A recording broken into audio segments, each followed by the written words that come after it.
কেমন হলো আর্জেন্টিনা ও ব্রাজিলের কোপা আমেরিকার প্রস্তুতি পর্ব তা নিয়ে ভিডিওতে আলোচনা করব। তার আগে আমার চ্যানেলটি সাবস্ক্রাইব করে নিত্য নতুন ভিডিও পেতে আমার সঙ্গেই থাকুন। ধন্যবাদ। ঘিরে যাওয়া যাক 2022 সালের বিশ্বকাপে।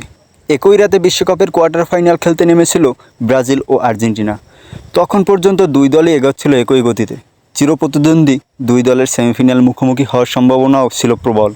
কিন্তু কে জানতো সে রাতেই দুই দলের ফুটবল দুই বিপরীত দিকে যাত্রা শুরু করবে।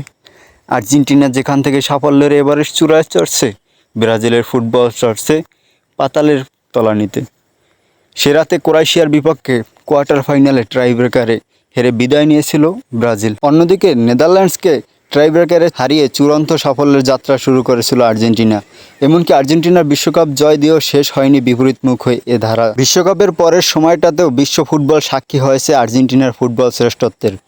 অন্যদিকে টালমাটাল অবস্থায় ব্রাজিলের ফুটবল প্রবেশ করে অন্ধকারের এক টানেলের ভিতরে।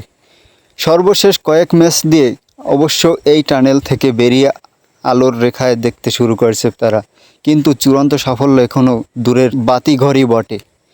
এর মধ্যে অবশ্য কোপা আমেরিকার সামনে রেখে আর্জেন্টিনা ব্রাজিল দুই দলই ইতিবাচক শেষ করেছে প্রস্তুতি পর্ব। কিছুটা স্বস্তির মুখে আছে আর্জেন্টিনা, কিন্তু কিছুটা চাপের মুখে আছে ব্রাজিল। কারণটা হচ্ছে ব্রাজিল ইউএসের সাথে 1-1 গোলে ড্র করছে।